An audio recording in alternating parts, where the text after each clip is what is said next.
Shalom, Bapak Ibu, para sedherek ugi para putra ingkang wonten ing dalem. Biwara pasamuan Minggu 9 Agustus 2022. Pradataning pasamuan ngaturaken wilujeng dinten Minggu lan sugeng nindakaken pangibadah wonten ing dalemipun piyambak-piyambak. Ibadah Minggu tanggal 9 Agustus 2022 badhe kaladosaken dening Bapak Pendeta Lukas Prihartoko MTH. Dumateng warganing pasamuan ingkang badhe mbetahaken paladosan khusus kasuwun pirembagan kalian pradataning pasamuan utawi tindak wonten ing kantor gereja. Biwara pasamuan ingkang sepisan, amargi Kabupaten Sukoharjo tasih mlebet kondisi KLB virus corona, pangibadah Minggu tasih katindakaken wonten ing dalemipun piyambak-piyambak. Pradataning pasamuan badhe nyawisaken rekaman video ingkang saged dipun bikak mawi streaming YouTube. Kados ingkang sampun lumampah ndadosna kawigatosan pasamuan sedaya. Biwara sakjangkepipun saged dipun waos wonten ing warta jemaat. Mekaten biwara pasamuan ing dinten Minggu tanggal 9 Agustus 2022 pradata ngaturaken panuwun awit kawigatosanipun Gusti berkahi. Sumangga kita wiwiti pangibadah ing wedal menika kanthi lumebet wonten ing wedal ening sawetawis.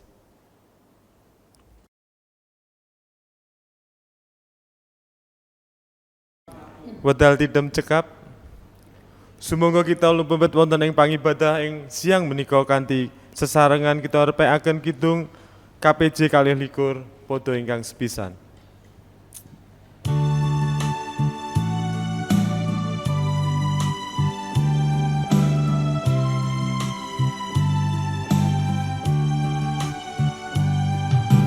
Puji konyo Allah Rama, puji konyo Sang Putra, puji konyo Sang Roh Suci, ketiganya sawiji. Haleluya, haleluya, ketiganya sawiji.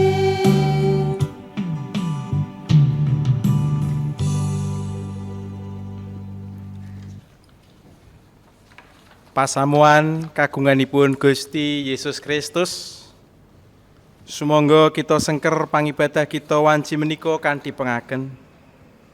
Bilih pitulungan kita menika pinangkanipun wonten ing asma dalem Yehuwah Allah ingkang nitahaken langit kaliyan bumi. Salam. Siramat lan tentrem rahayu saking Gusti Allah Rama kita lan Gusti Yesus Kristus wonten ing panjenengan sedaya. Amin.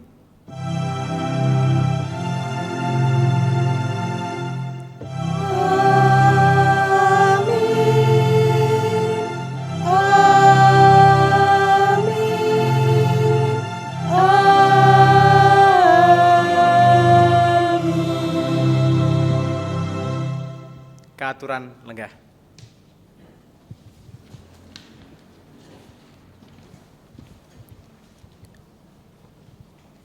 Kairing irah-irahan ngugemi rancangan dalem, sumangga kita purwakani pangibadah kanthi ngrepekaken kidung angka 26 padha sepisan.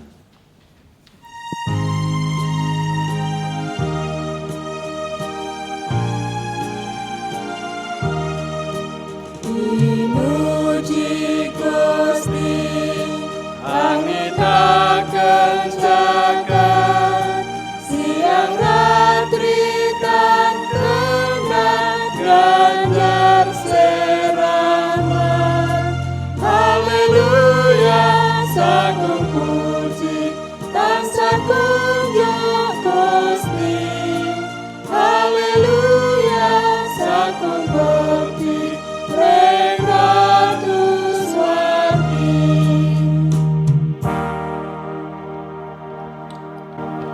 Haleluya. Sagung bekti kunjuk Gusti mekaten ingkang sumadyo kita wujudaken srana pangibadah menika. Lan nampeni puji sembah kita Gusti karso paring pangandika ingkang mekaten. Sira tresna marang Pangeran Allahira kalawan gumolongi atinira lan gumolongi nyawanira sarta gumolonging budinira. Yaiku angger-angger kang gedhe lan luhur dhewe. Dene angger-angger kang kapindho kang padha karo iku yaiku sira tresna ing sapepadanira dikaya marang awakira dhewe. Kabeh isining Toret lan kitabe para nabi iku gumantung karo angger-angger loro mau. Mekaten sabda dalem nedahaken dhateng manungsa pilih gesang menika badhe rahayu jar tansah ngendhelaken Gusti lan nyamektakaken diri kagem sesami. Ewa semanten kasunyatan estu koso wangsulipun boten ngendhelaken Allah, kita asring ngendhelaken kekiatan so kesagetan kamanungsan kita kangge mecahi lampah gesang menika.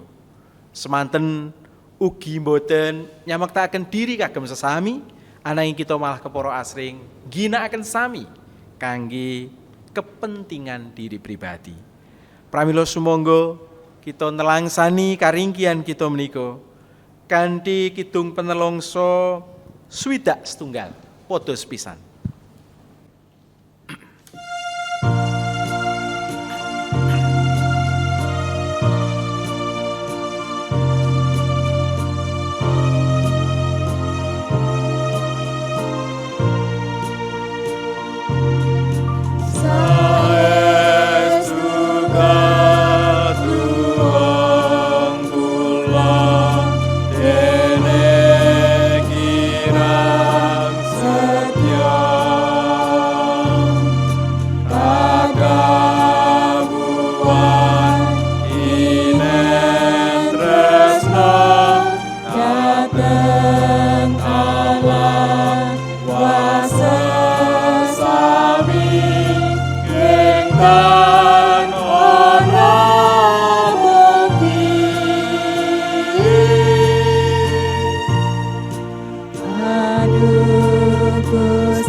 So sintena manungsa ingkang ngageni karingkihanipun wonten ing ngarsa dalem lan nyadong kalomansih saking Pangeran, mugi kersa mitulungi kawontenanipun ingkang kebak winates menika kala wau.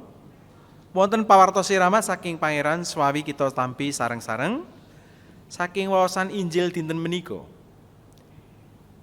Kapendhet saking Injil Matius bab 11 ayat 21 dumugi 3 kalih. Matius 14 ayat 22 sampai 32. Nah, minangka perangan ingkang kepareng kita tampi minangka pawartos siramat saking ayat 28 dumugi 31 ingkang mekaten. Petrus banjur munjuk kelawan bengok. Gusti, menawi saestu paduka kawula kadhawuhana muruki paduka klayan lumampah ing inggil toya. Dawuhe Gusti Yesus, mreneo.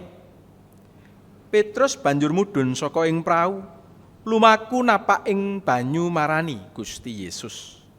Nanging bareng kena angin gedhe banjur wedi, temahan wiwit ambles tumuli bengok. Gusti, nyuwun tulung. Gusti Yesus enggal-enggal mulung astane nyepeng Petrus sarta ngendika, wong kang cupet ing pengandel, ya gene kok mangu-mangu. Wonten pundi pawartos siramatipun?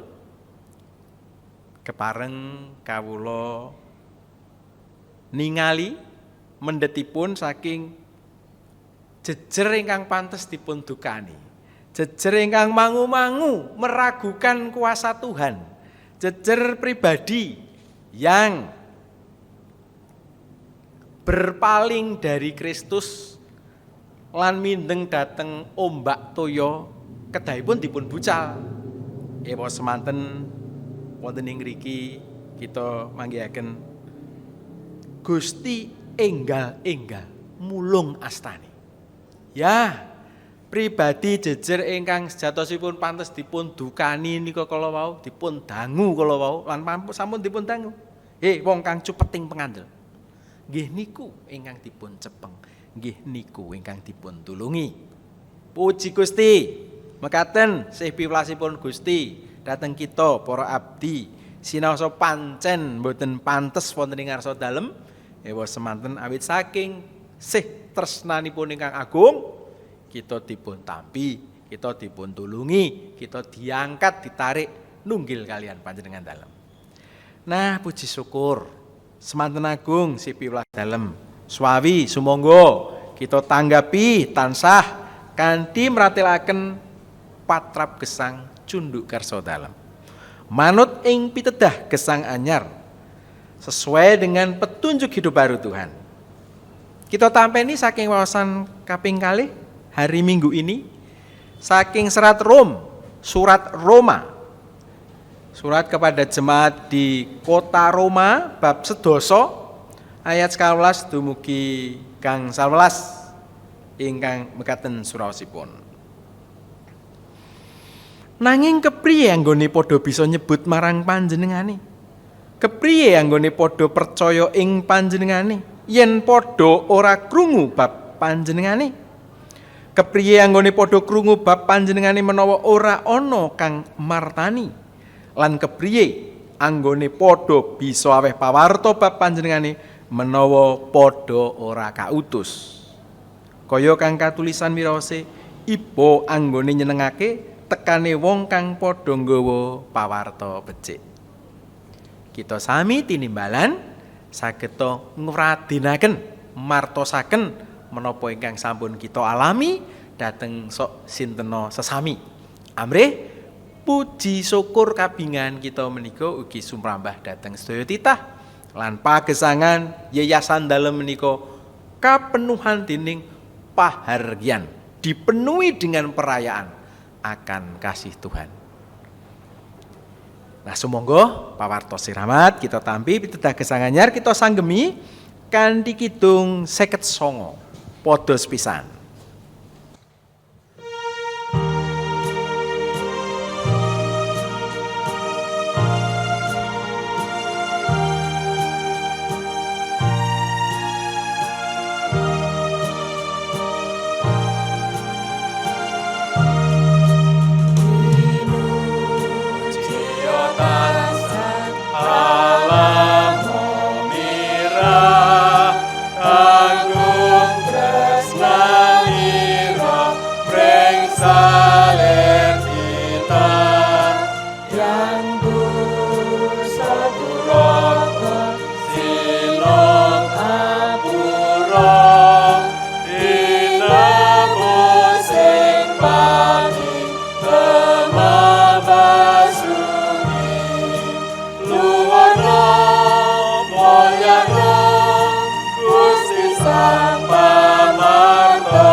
Kita kacawisan wekdal kangge ngunjukaken sedaya bab ingkang magepokan kalian gesang kita bersafaat. Monggo kita sami ndedonga.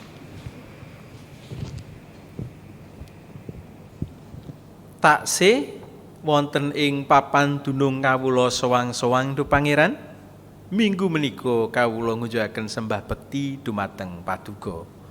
Paduka uninga mirsa bilih kasunyatan menika kedah kawula lampahi jihawit saking kawontenan ingkang dereng kondusif kangge nindakaken pangibadah ing dalem pamujan ingkang wosipun dereng memungkinkan, dereng prayogi menawi kawula tetunggilan makempal ing setunggaling papan kanthi wekdal ingkang sawetawis.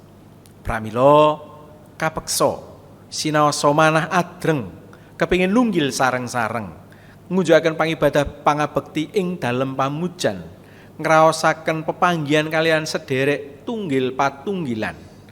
Namung kawontenan dereng memungkinkan.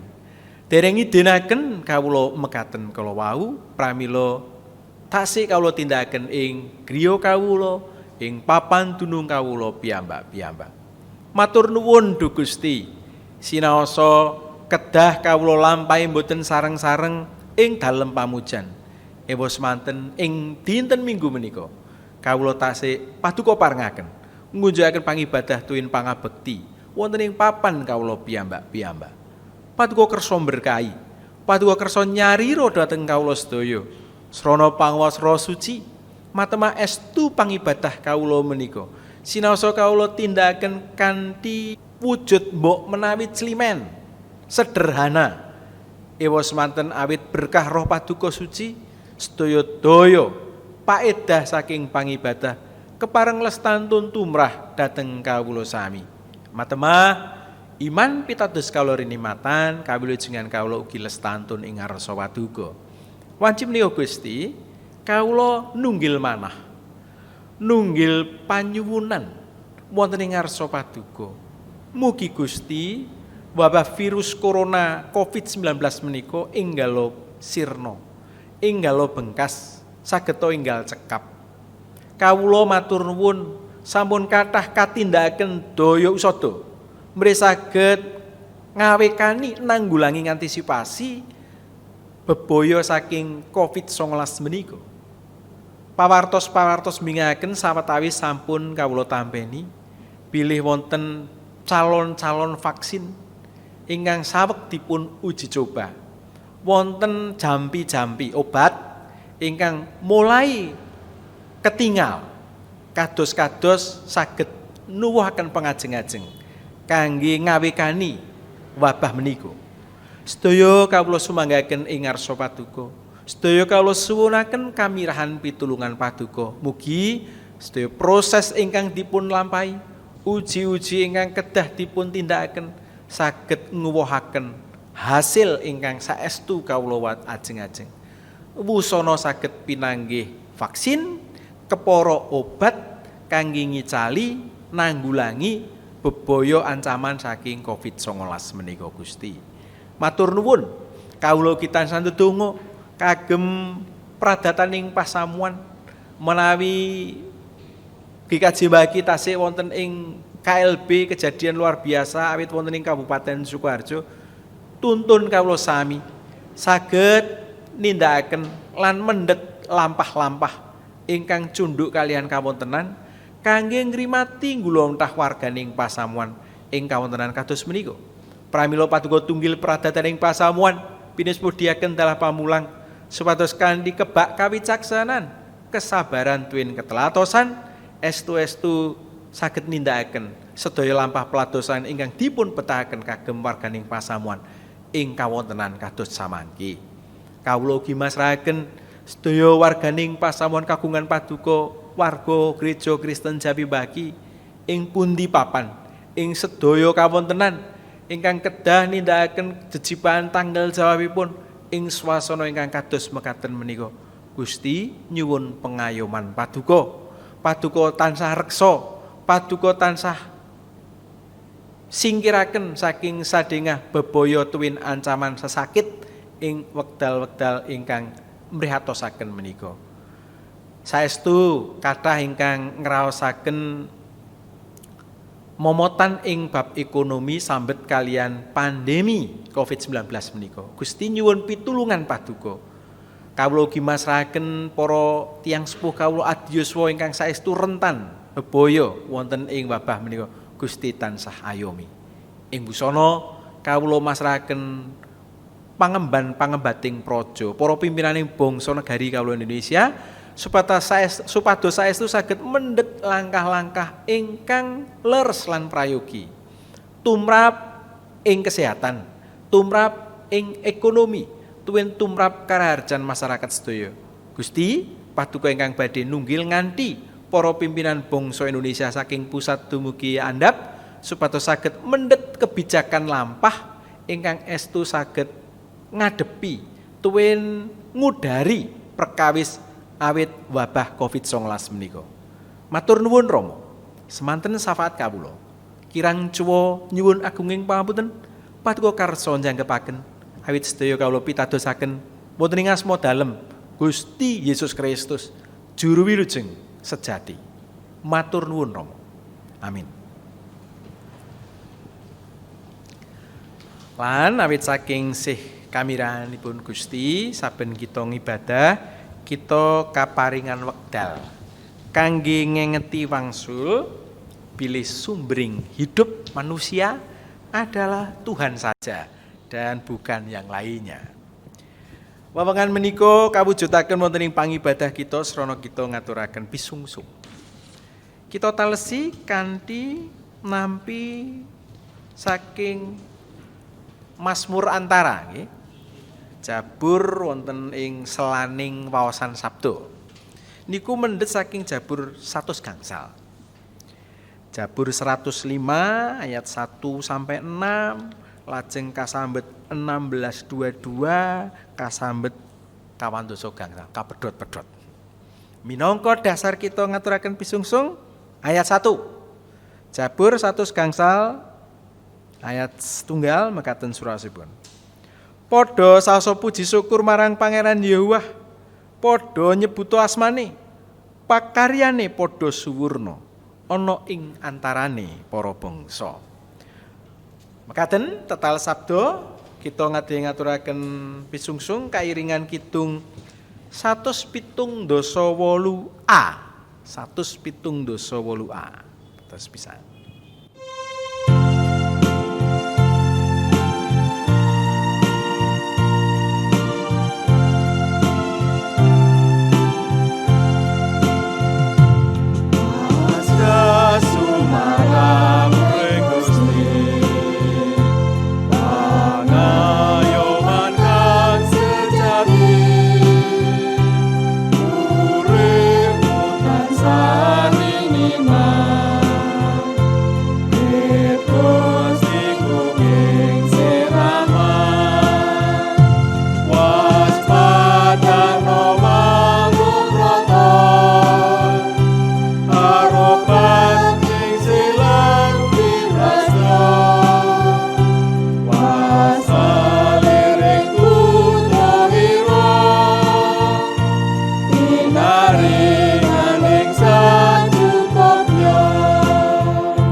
Sumangga kita aturaken ing pandonga, kita ndedonga. Gusti matur nuwun saben kawula ngunjukaken pangabekti paduka karsa maringi wekdal wewengan kangge kawula ngenget-enget wangsul, kangge kawula nggegesan malih menggah sumarah pitados kawula dumateng paduka sumbering gesang ingkang sejati. Lan kawula saged ngicali kepara saged mbesut utawi ngikis sedya-sedya lan kesupening manah nginten pilih wonten bab-bab kejawi paduka ingkang saged kawula ndelaken lan kawula gantungi. Pramila matur nuwun kanthi wekdal ngaturaken pisungsung ingkang ngengetaken malih dhateng kawula supados kawula lestantuna sumindhe wetah dumateng Gusti Allah minangka sumber gesang ingkang sejati. Nyuwun berkah kagem sederek ingkang tinanggenah gula mentah nanjaken arta pisungsung menika mituruta ing karsa paduka lestantun ngladosi karsa rancangan paduka. Sekedap Rama kawula badhe nampeni sabda paduka suci badhe kawula gegilut raos-raosaken sesarengan.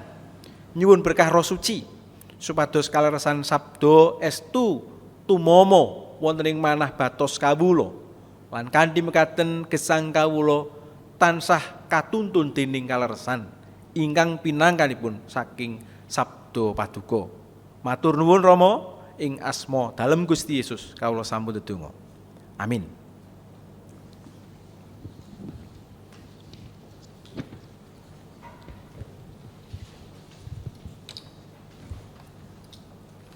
Dan bagian firman yang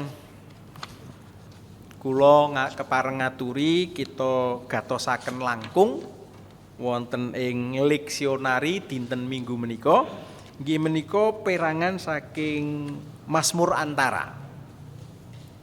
100 gangsal kalau wau nggih, 105. Bagian yang mestinya nggih dikidungkan nggih, dimasmurkan, didaraskan niku ayat 16 ngantos 21 lajeng mlumpat kasambet ayat pungkasan 45b. Mekaten surasipun.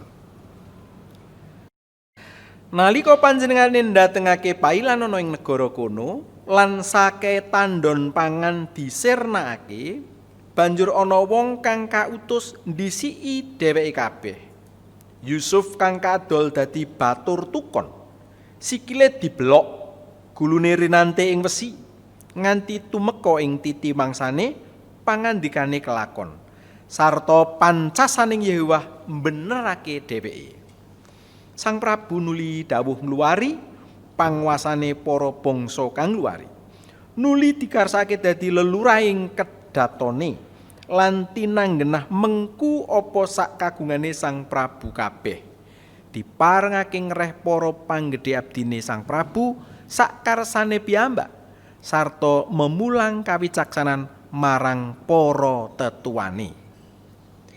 Supaya padha tetep nindakake pranatane Gusti Allah lan ngestokake marang sakehe piwulange. Haleluya. Mekaten sabda dalem rahayu sedaya kita ingkang tansah nampi pangandikanipun Gusti lan dipun gatosaken. Haleluya.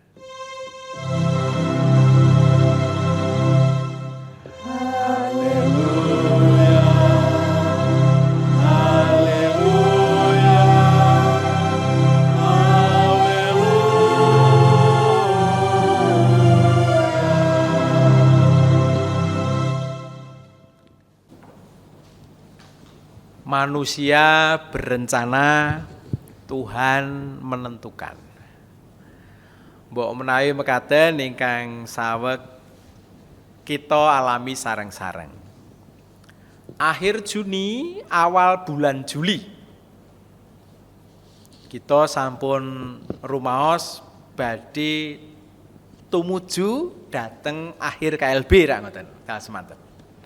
Mila lajeng pradata nggih ancang-ancang ngrembak nyuraos kinten-kinten menawi ngibadah teng gereja menika napa mawon ingkang perlu dipun siapaken. Nggih korsine sampun dipun paringi napa centang napa nggih. Disilang-silang niku lho supados mangke upami mlebet dhateng gereja malih wonten niku boten ngrempel, tidak berkumpul ning tenggar. Lajeng ugi sampun kadamel niku napa gentong nek saniki nek mboten gentong nggih, mau kagem plastik. Nggih wijik toya. Lan sanesipun. Kocapo nggih. Nah, tapi kenyataan mau bagaimana lagi? Ketika pertengahan bulan Juli menuju akhir Juli, bayangan kita badhe KLB wonten ing Sukoharjo menika cekap, walah. Lah kok njeblok istilahipun. Angkane niku tambahi kathah. Nek digambarke mawi kelir niku abange branang kepara ngantos anu nggih, mateng banget. Mila lajeng nggih tentu boten wicaksana. Menawi kahanan kados mekaten kok lajeng kita medal saking iya lan kumpul-kumpul. Napa malih menawi ngibadah niku nggih. Niku boten saged niku nek kepanggih niku terus berjarak ngoten niku. Nggih teorine ngoten. Ning nggih pripun nggih angel. Buktinipun apa? Buktinipun niki lak kathah layatan nggih. Nggih dipun berkahi pasamuane dhewe niku kathah ingkang dipun pirsani lulus dening Gusti Allah. Mila cekap peladosanipun ing alam donya ajeng dipun timbali.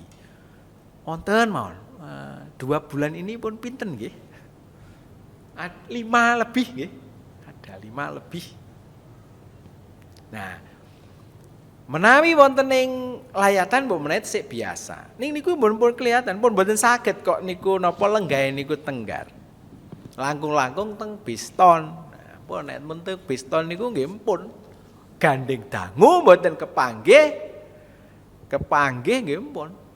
Wah, semangat niku menawi dongeng critane kathah, maskere dibuka pun cedhakan kalih. Nah, lajeng nggih mboten mingkem to nggih. Wong guyang-guyu. Ya jadi mekaten suasananipun. Wonten raos gelo, wonten raos sedih awet mboten gadhahi daya. Wanyel banget.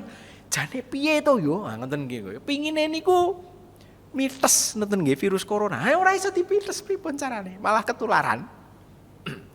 Jadi tidak berdaya. Lalu merasa nelongso ngoten. Sampun dangu mboten teng gereja niku nggih mboten sekeca. Napa ngibadah ngeten niki lampun kathah ingkang sami bosen apa mboten nggih? Ketingali saniki nek minggu ibadah apa ora ana sing absen ngoten nggih, bebas. Syukur iso esuk, ora iso sore, yen ora iso bablas Senin. Nek Senin pun kadung sibuk nggih pun. Pokok persembahan kumpul gereja. Tegesipun pripun nggih suasananipun ngaten. Lah wonten ing kahanan kados mekaten sabdanipun Gusti ngengetaken dhateng kita. Apa? Bacaan pertamanya itu kan saking Purwaning dumadi Purwaning dumadi 3:7 Yusuf didol menyang tanah Mesir. Jadi Yusuf dijual ke Mesir niku bacaan pertama. Waos jabur antaranipun nerangaken secara ringkes larah-larah ingkang dipun alami umatipun Gusti. Lajeng waosan kalih kala wau Rom supados kita ngabaraken pawartos kabingahan menjadi saksi lan nah niki bingkainipun niku bacaan Injil. Mreneo ngoten nggih dumateng Petrus. Ya ceritanipun rak Gusti napak wonten ing laut nggih samudra. Lajeng dipun kinten memedi, waduh bengok, iki aku, ngoten nggih. Nah, lajeng Petrus, Guru menawi niku pancen panjenengan, kula mang mriku. Nah, mrene yo saged jangkah. Nah, ning kasampyo angin bret wonten, wah, ngoten niku nggih. Lajeng goyang, ambles. Nyuwun tulung dipun pendet. Nah, mekaten waosan sabda dinten menika. Saking riku menawi pareng kita pendet bilih nggih lampah badhe kados menapa seperti Yusuf sekalipun. Ya dipun kula dipun ngendikaken sikile dibelok, gulune rinante ing wesi. Kok ngoten nggih karena di kan seperti budak. Pektalane disati, cemplungke sumur garing, akhirnya wah percuma eman-eman. Pendet kalih sedherek sadi iki mawon dateng Mesir. Nggih kados barang lan menawi kita mirsani teng film-film niku ora ngoten. Rantai wong ya budak. Niku dipun alami Yusuf sungguh gelap, sungguh sakit, estu mrihatosaken ananging menapa itu diperlukan kangge setunggaling rancangan adi ngentasaken umat saking Mesir ing wekdalipun. Ora ngoten. Nah, dari situ maka kita mendet temanipun niku percaya akan rancangan Tuhan, ngugemi rancanganipun Pangeran. Yang bagaimana? Ya kita tidak mengulangi penyakitipun Petrus ngoten nggih. Nah, napa contonipun Petrus. Terus kesempyok dening ombak ugi angin ingkang midhit ageng lajeng geter ngoten nggih. Lajeng goyang, lajeng ambles. Sinaosa Gusti lajeng nggih tetep nulungi. Ning paling boten itu jadi pelajaran. Kiranya kita tetap memiliki kepercayaan yang sungguh-sungguh bilih wonten ing kahawontenan pandemi kados mekaten, Tuhan itu terus berkarya. Sami kados dene nalika Yusuf dipun sade minangka budak ing Mesir. Tibakipun Gusti menika kok mboten nilar mboten, tibakipun tetep ngirit lan ngasta tuwin damel sedaya lampah menika dados jalaran umatipun Gusti mentas pada waktunya nanti. Pramila mugi kita saged sareng-sareng sinau saking pengalamanipun Petrus ing waosan Injil untuk tidak kita ulangi lagi bimbang, mangu-mangu, ragu akan kuasa Tuhan wonten ing pandemi menika. Malah kepara kasa wangsulipun kita sansaya teguh, semakin mantap, semakin kuat, ngoten nggih. Sinasa ngibadahipun teng griya. Semakin kiat ngugemi bilih Gusti niku wonten lho. Teng pandemi ini tetap ada, sedang bekerja untuk nugrahaken, ngaruniaken ingkang sae kangge kita manungsa. Pramila kula nate matur, sampun ngantos wabah menika liwat begitu saja tanpa kita methik hikmahipun. Mugi Gusti tansah nuntun kita saged mendhet hikmahipun matemah ing rikala kabecikan menika badhe kawedharaken kita kepareng nampeni. Sawi kita pitados, kita ugemi rancanganipun Pangeran, matamah ing wekdal Gusti mratelaken kaluhuran kamulyanipun kita kepareng nampeni. Gusti berkahi. Amin. Wekdal tidem kangge kita.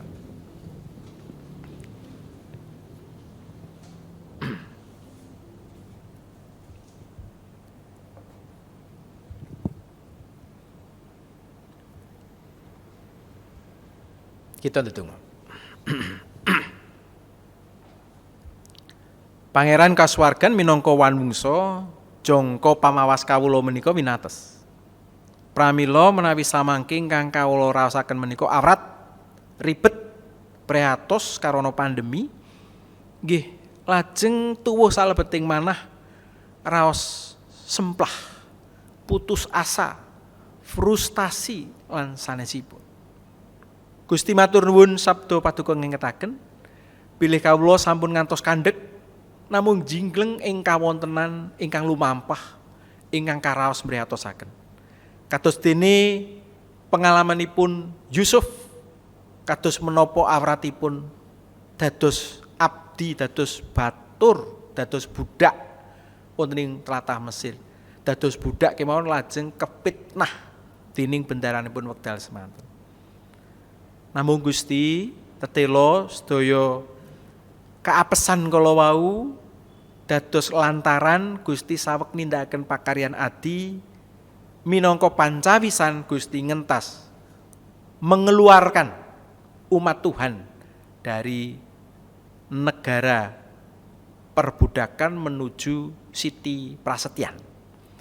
Pramila nyuwun berkah Roh Suci, kawula mboten ngambali patrapipun Petrus ingkang nate mangu-mangu kamangka sampun dipun dawuhi Gusti Yesus mreneo melampah mecak ing inggil toya.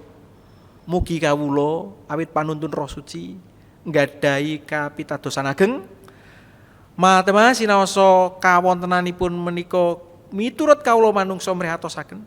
Kawula tetep nggadahi kapitadosan Gusti saweg nindakaken pakaryan elok kangge kawula manungsa, kangge kawula yayasan paduka. Matur nuwun Rama, sedaya kawula pitadosaken ing asma dalem Gusti Yesus ingkang sampun mulang kawula ndedonga. Duh Rama kawula ingkang wonten ing swarga, asma paduka mugi kajayaken, kraton paduka mugi rawuh, karsa paduka mugi kelampahan wonten ing bumi kados dene wonten ing swarga. Kawula mugi kaparingan rejeki kawula sak cekapipun ing dinten menika. So paduka mugi ngapunten kalepatan kawula kados dene kawula ing ngapunten ing tetiang ingkang kalepatan dhateng kawula. Menapa dene kawula mugi sampun ngantos katandukaken dhateng panggoda, nanging mugi sami paduka uwalaken saking piyawon. Awit dene paduka ingkang kagungan kraton saha wisesa tuwin kamulyan langgeng ing salaminipun. Amin. Pasamuan kagunganipun Gusti, monggo kita badhe mungkasi pangibadah kanthi jumeneng. Kita ngunjukaken kidung 125. podo sepisan. 1 selangkung selawi podo sepisan.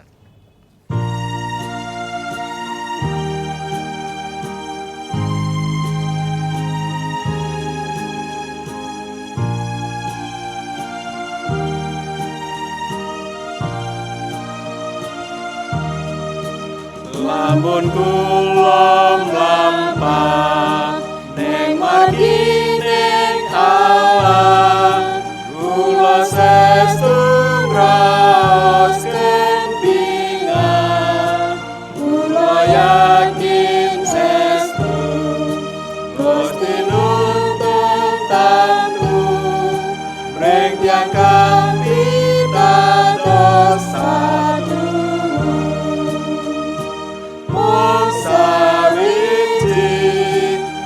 Bekjan sejati gepitados mreng Gusti wamarot lan bekti.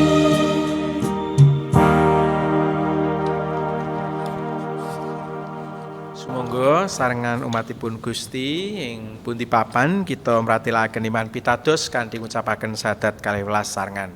Sumangga kawula pitados dhateng Allah Sang Rama ingkang maha kawasa, ingkang nitahaken langit kaliyan bumi.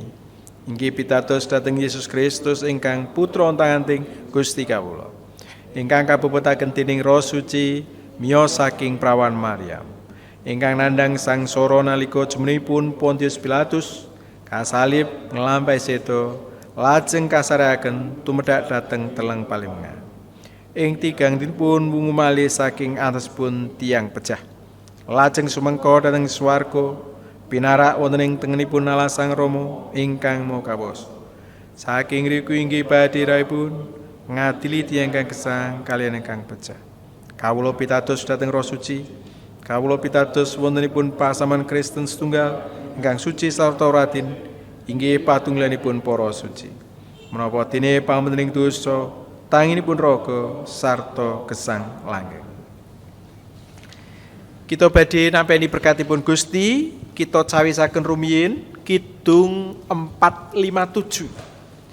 257 ingkang mangke badhe ngiringi kita mengker saking pangibadah.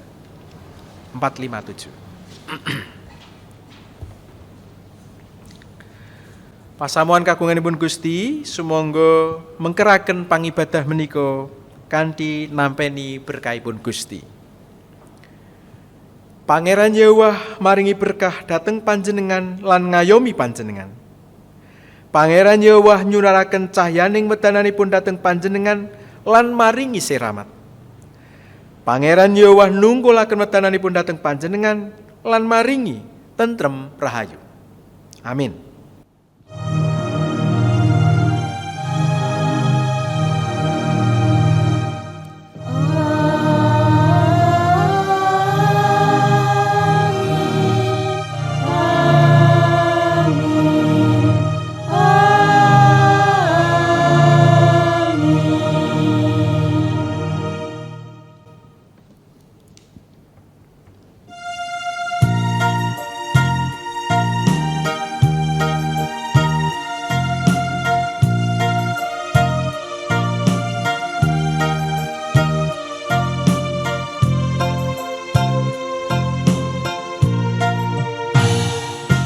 Mugi seramating Gusti lan siye sang